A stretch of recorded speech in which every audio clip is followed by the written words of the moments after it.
I just want to go through some stories here. These are things that aren't talked about a lot, and I think they should be talked about. And actually, they're things that you could find in different books about the Roswell UFO crash, but it's not stuff you usually hear in the documentaries. It's not something that gets in that people really dive into a lot. Yeah, this is why I always say, if you want to know about Roswell, you really have to read about it. You're really not going to find everything you need to know about the Roswell crash on a TV documentary. You're just not gonna. It's too complex for that. There's different books I recommend. The best book out there is actually Roswell: The Ultimate Cold Case Closed by Thomas Carey and Donald Schmidt.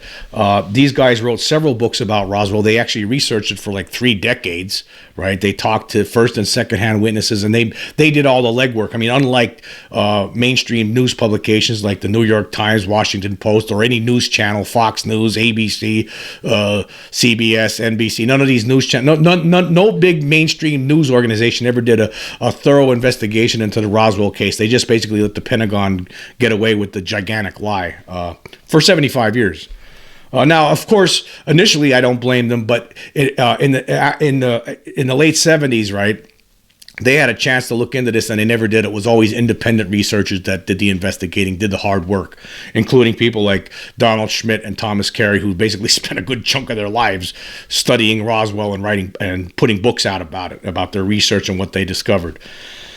However, there were efforts by the Air Force to pressure certain people, certain military, former military personnel, into lying about what happened. And we're going to talk about that. And now one of the people that was pressured was Jesse Marcel Jr., Dr. Jesse Marcel Jr. He's the son of Jesse Major, the late, both of them are now deceased, Jesse Marcel Sr. and Jesse Marcel Jr., unfortunately. But Jesse Marcel Sr., of course, as everyone knows, he was one of the witnesses to the wreckage. There was a site about 75 miles northwest of Roswell, where on a ranch in the middle of nowhere, where there was all this debris that he saw and brought some. He loaded a bunch of this debris into he was told by this rancher, that, hey, there's this debris out there. And they went out to this ranch and they stayed there overnight. And the next morning he went out and they picked up a bunch of debris, loaded up his Jeep with it, drove back into to the Roswell Army Air Force Base. But before he did, he stopped at his house and took that box of the debris in to show his wife and son. His son, Jesse Jr., in 1947, was 11 years old. Now, Jesse Jr. saw some of this material. It was very strange. It was very lightweight, but very, very strong. It looked like something like aluminum foil, but it wasn't. And plus, one of the most intriguing aspects of the debris was like an I-beam that had like these hieroglyphic writings on it embossed inside it somehow. It was very strange stuff, he said. He never saw anything like it before or since. And actually, I'm going to read a little bit from Jesse Marcel Jr. Wrote a book. And now, just be clear here before I even get further. Now, Major Jesse Marcel Sr.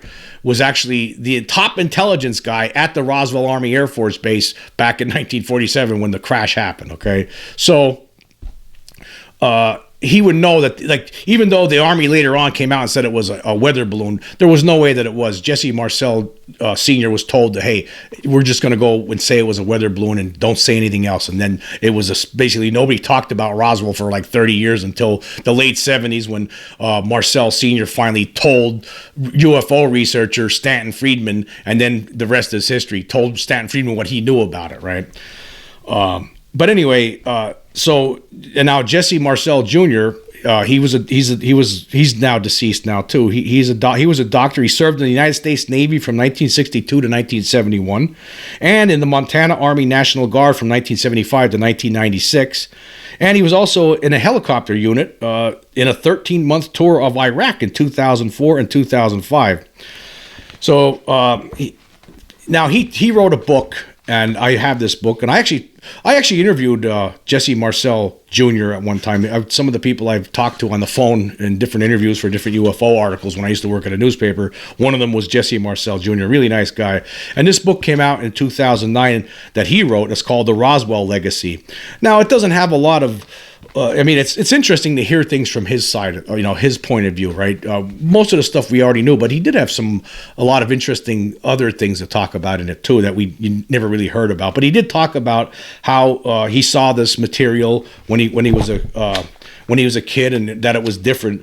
And he also talked about how he was approached in the late 90s. There was a book that the Air Force came out with. They actually came out with a couple reports in 1994, and then in 1997 they came out with their final report called the Roswell Report, Case Closed, right? And that Roswell Report, Case Closed, basically contended that what was seen and what back in Roswell in 1947 wasn't the UFO, wasn't an extraterrestrial craft. It was just this top secret balloon for a project called Project Mogul, which they're sending up these balloons to high altitude balloons, trying to spy on Russia to try to determine whenever it had a radio device inside on the balloon that would let the people that were sending the balloons up on whether Russia launched or detonated an atomic bomb. We were waiting to see because we knew Russia at that time was working on developing its own atomic bomb, and we were trying to figure out when they finally test one. So that's what that book in 1997 contended. It was written by a guy from the Air Force named James McAndrew. Now, this McAndrew had contacted Jesse Jr. and other people leading up to the this release of this book, and he kept on contacting Marcel, and Marcel, he was trying to get Marcel to believe that it was a balloon, and Marcel's saying no. Everything you're just like he contended to Marcel Jr. went to his grave, saying that no, the stuff I saw that my dad brought back into the house that night, that he brought in with the debris that he brought in to let me and my mom look at was not any kind of balloon material, and he would have known. This guy was in the military himself then for all these years by this point, but this McAndrew was basically trying to pressure him into doing it.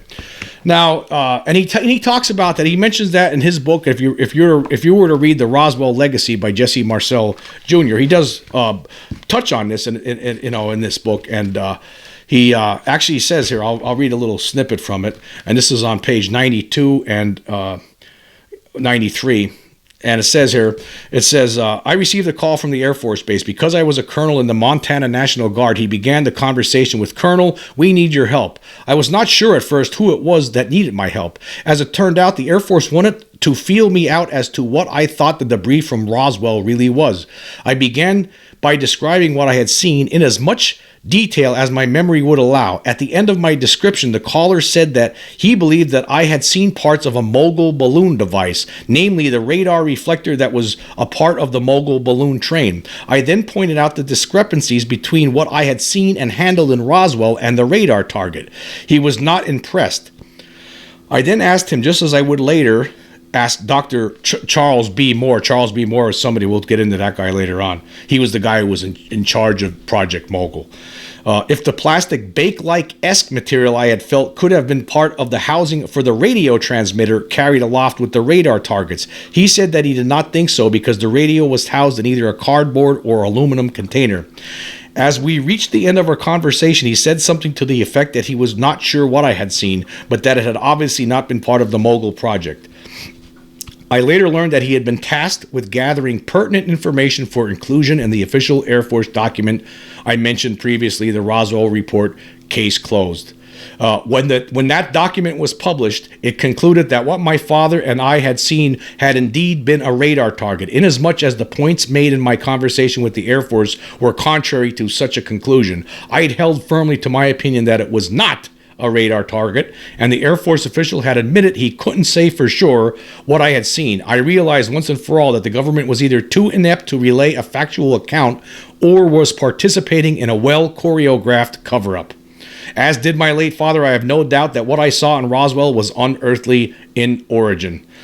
Let's stop right there. So they tried to basically pressure Jesse Marcel Jr. in the 90s before the release of that Roswell Report, Case Closed, that bogus report. Which basically tried to say it was, and that not only did it try to say that the that what people saw wasn't a crashed flying saucer, but it was actually a balloon, this mogul balloon. But the book also contended that alien bodies that people saw were actually these anthropomorphic dummies, these 6 foot tall dummies, obvious, dummies. I mean, so, and they didn't even use them in 1947. The Air Force didn't start using these test dummies. They were used for high altitude test drops. And they didn't start using them until 1953. So basically that whole Roswell report case closed by the Air Force was a complete farce. But actually, in a book in Roswell, The Ultimate Cold Case Closed by Thomas Carey and Donald Schmidt, it gets into more. Actually, those guys interviewed Marcel Jr. In 1999, and it gets into what Marcel Jr. told them guys about this McAndrew contacting them, and we're going to get into that. Marcel Jr. was a witness that they say never backed down. And we're going to read this. This is from page 154 and 155 from Roswell, The Ultimate Cold Case Closed. And I will leave links for these books in the description for the Roswell Legacy and also Roswell, The Ultimate Cold Case Closed in the description. I just want to say one thing about the Roswell Cold Case Closed. This is the best book on Roswell. These guys wrote several books, and actually I recommend all of them, but this is their latest one. It was published in 2020.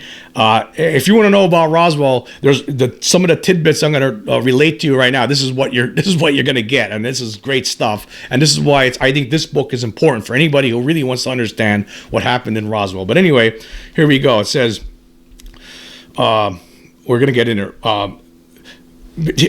Dr. Marcel never backed down from the mogul nonsense. After all, Marcel was there in 1947 and actually handled the true wreckage from the crash, unlike McAndrew, who was the guy who was putting together that Roswell report for the Air Force, who was yet to be born. He was the expert on all things mogul and knew nothing about the eyewitness testimony and, if we were to hazard a guess, nothing about the original event. Why else would the then Major McAndrew repeatedly call a ranking officer, Colonel Marcel, and attempt to persuade him that all he handled were pieces of a balloon? Each and every time, after some cordial jousting, Jesse politely stood by what he knew to be the truth. On the 6th call, McAndrew, growing more and more frustrated, finally yelled into the phone, "What is it going to take for you to accept that all you saw was a balloon?" Jesse would never waver. After he reminded McAndrew that he should have a little more respect for a senior officer, the subordinate McAndrew conceded, "Then I guess we'll never know what you actually saw back in 1947. You could see that there was an effort, basically, to by the Air Force to force Marcel Jr. to say something that wasn't true. They were trying to pressure him into it, but they did. They were successful in pressuring somebody else, and there's proof in this. This book provides the proof of that. How the Air Force successfully pressured the guy who was in charge of Project Mogul, the late Charles B. Moore. You probably, if you watched any old Roswell documentaries, you probably saw this guy before. He's the one who's always pro balloon. He favors the balloon theory because it was him actually who launched the mogul balloons. But he wasn't at first. He didn't say that. He had a different opinion at first, and we're going to go through that. We're going to read. This is from 148. We're going to read some sections from 148 from page 148 to page 151 in Roswell, The Ultimate Cold Case Closed by Carey and Schmidt. And it says here, the man in charge of the Mogul Project in 1947 had the following to say about any form of balloon being responsible for the Roswell debris field. There wasn't a balloon in use back in 1947, or even today for that matter, that could have produced debris over such a large area or torn up the ground in any way. I have no idea what such an object might have been, but I can't believe a balloon would have fit such a description. That was the first time that meteorological physicist Charles B. Moore was asked to comment on the newly discovered data by investigator William Moore in 1979. But 25 years later, the former mogul engineer had a much higher calling. The Air Force needed their own authority to endorse their new theory. So basically, when he was first in the late 70s, after Jesse Marcel Sr. had went on the record basically by that point talking about that there was a UFO, it wasn't a balloon, and then so this William Moore, who was a researcher who was working with Stanton Friedman and also a writer Charles Berlitz to come up with to put the first Roswell book together. It was called the Roswell Incident. they did that first book, right? And during the research, they actually contacted this Charles B. Moore, who was in charge of the Project Mogul back in 1947. And this was his comment at the time. He said, no, there's no way it could have been a balloon. But see what happened by the 90s, Moore was singing a different tune because the Air Force obviously got to him, came to him and told him that they wanted him to tell this story. They wanted him to make up this story. And we're going to read a little bit more of this. It says here, Moore had originally been recruited by the Army Air Corps from the Meteorological Training School and was assigned to the New York University Constant Altitude Balloon Project. This is where Project Mogul was born. And under the supervision of Dr. James Peoples and assisted by Dr. Albert P. Crary, Moore engineered pressure sensors controlling the release of ballast in large clusters of neoprene balloons to maintain a relatively constant altitude, all of which was necessary for Mogul to be successful. Still, the hypothesis looked good on paper. The balloon trains would reach the required height, albeit short-lived, and then would quickly descend to the ground below. Moore would start to launch the Mogul devices from Alamogordo, New Mexico, about 100 miles south of the Foster Ranch. With Foster Ranch, of course, is where some of the debris was found. There was actually where the main piece of the flying saucer actually came down closer to Roswell, just north of Roswell, and that's where the alien bodies were found. Jesse Marcel Sr., by the way, he never saw the alien bodies. He only saw the debris field on the Brazel Ranch. But again, there was a different site further closer to Roswell, just north of Roswell, where the 45 miles north of Roswell, where the main piece, the bigger piece, crashed and the alien bodies were discovered.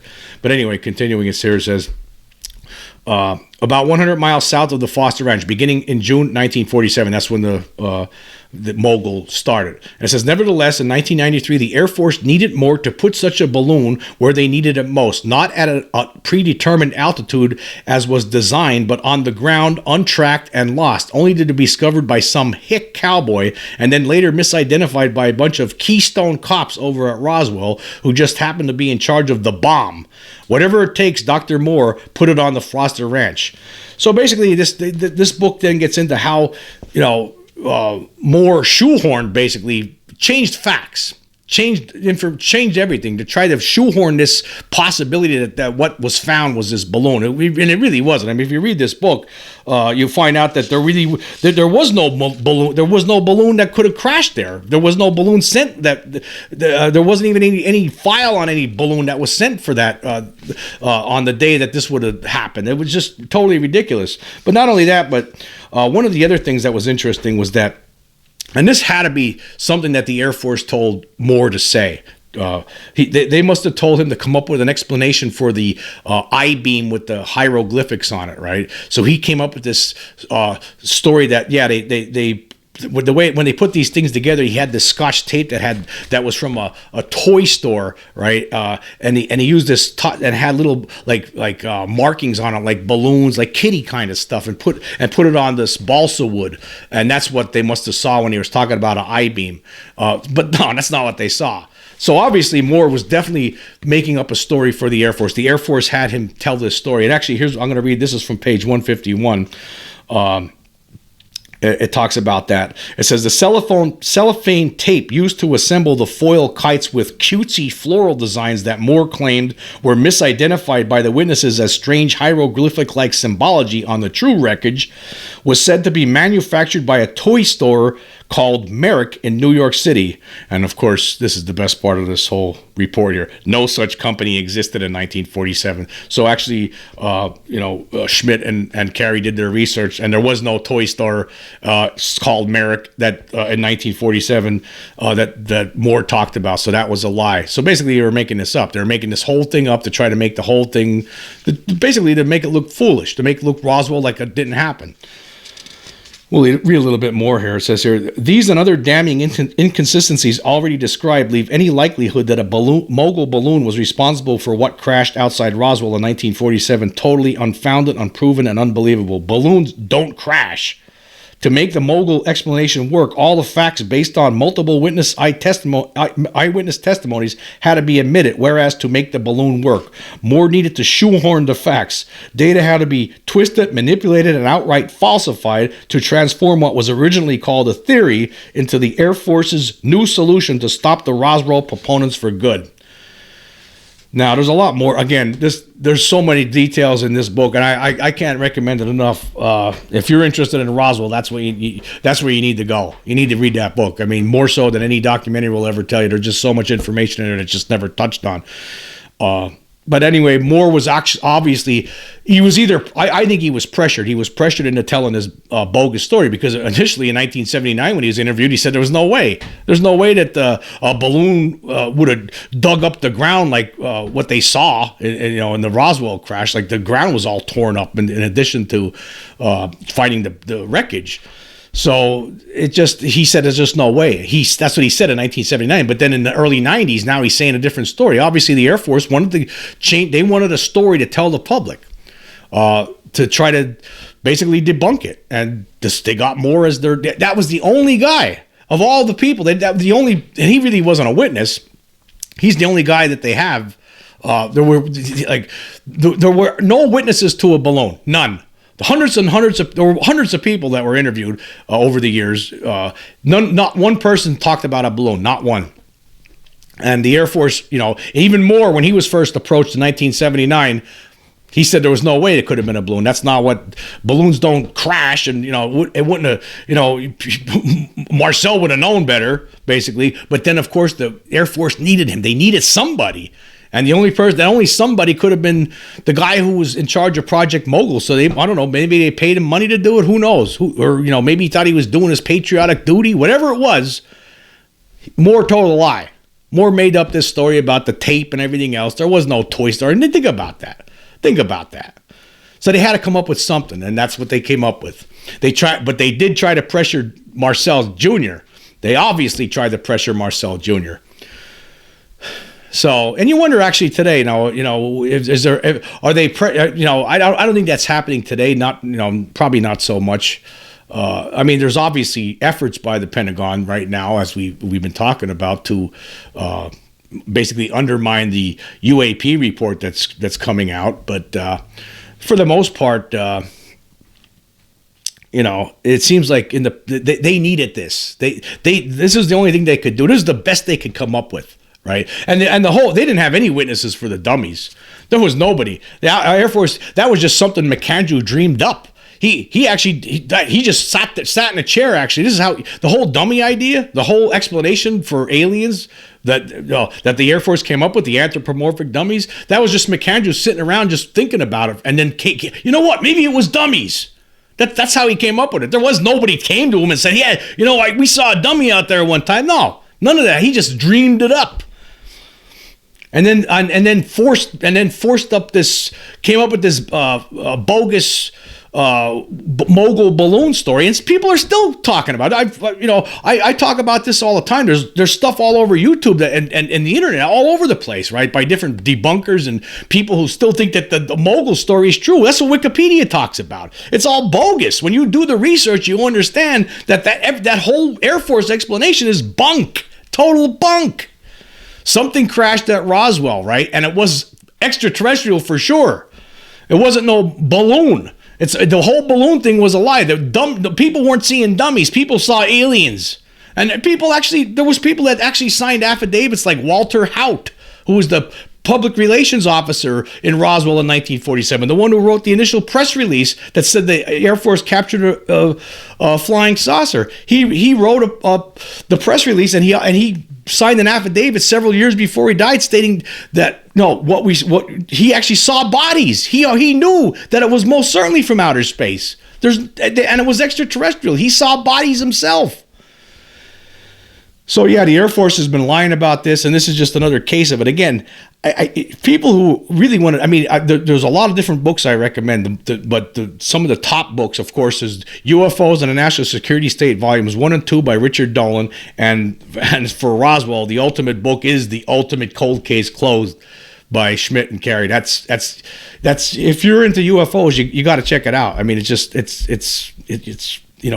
one of those things you got to have. I mean, there's just so much great information in there, stuff you'll never hear in a documentary. And